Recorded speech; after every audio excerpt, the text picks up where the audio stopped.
change in the 21st century. Hi guys, and welcome to a new episode on this channel. And today we will be talking about social change in the 21st century. So let's get started. Now we all know how social change is going to act like in these other few years. And right now I'm not going to complain or anything, but this is how much I would.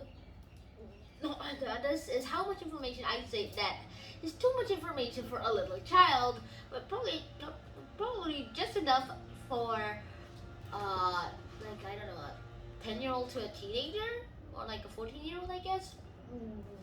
But not too little for a very old person, like I don't know, 100 years old or something. But as long as this is just one of our concerns, it's not much. And all we're just gonna talk about here is probably just how these things happen. So right now I'll be telling you how I'll be splitting this video and what we'll be talking about in these parts of the video. So we'll be splitting this video into 4 parts, and I'll be talking about them. I'll be talking about each part in order here. The race relations, women's rights, LGBTQs, and the roles of religion in America.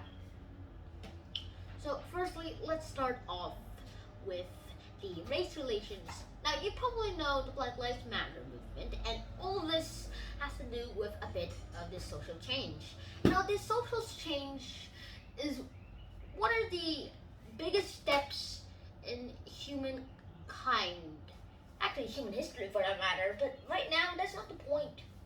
Another thing here is that there is not much to do in this part of history.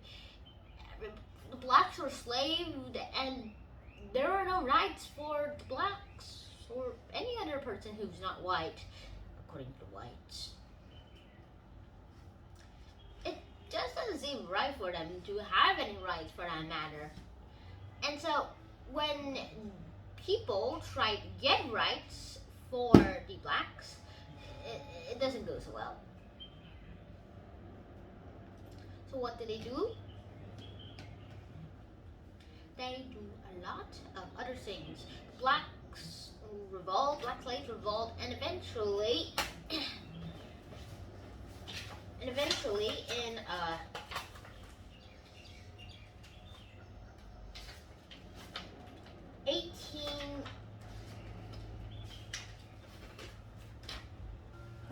1865, the 13th Amendment was passed, and that outlawed slavery.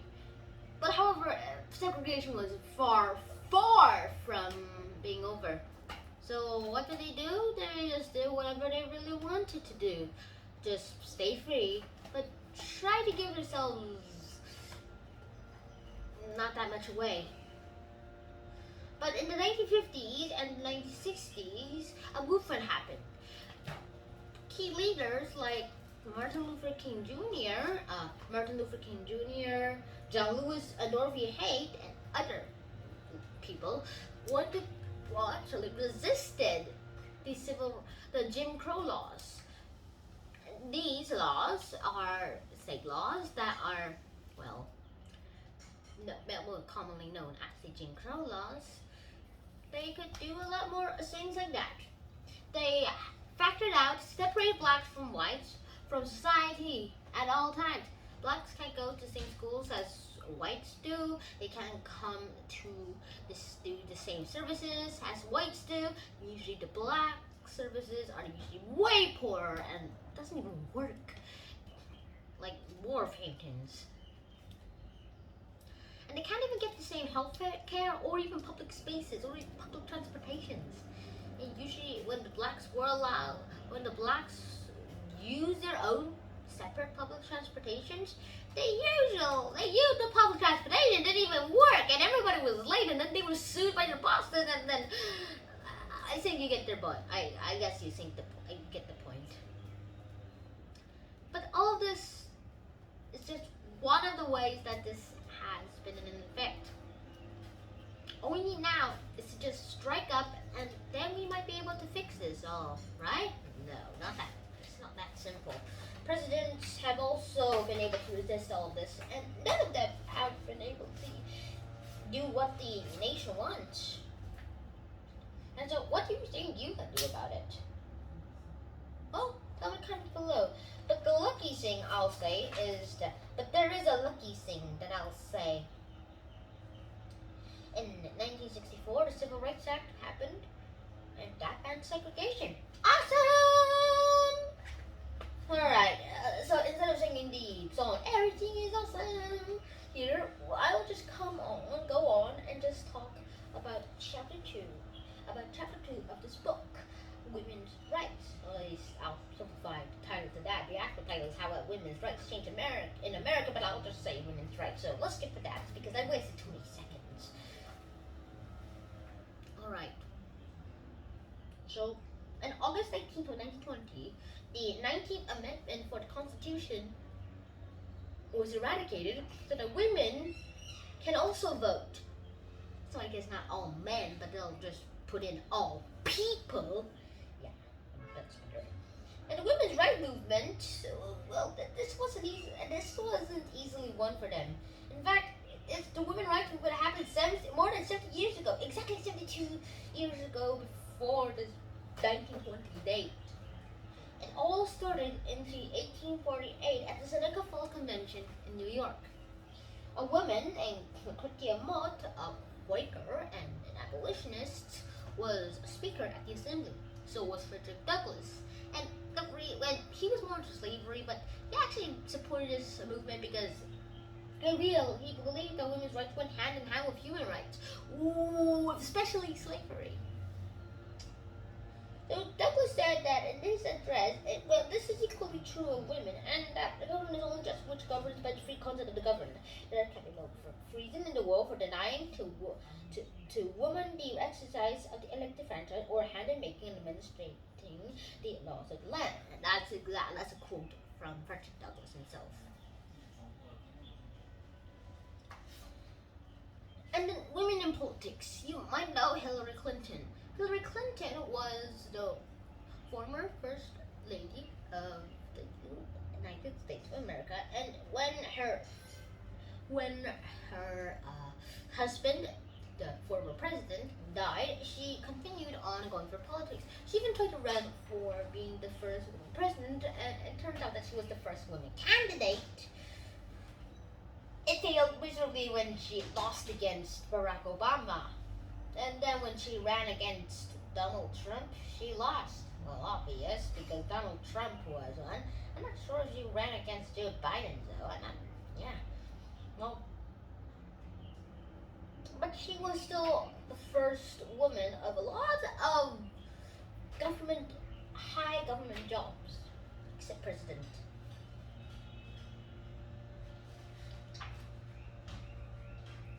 And even though when she cried for emotion, and everybody was moved by the crying, not the words for that matter, every male said crying is just for attention.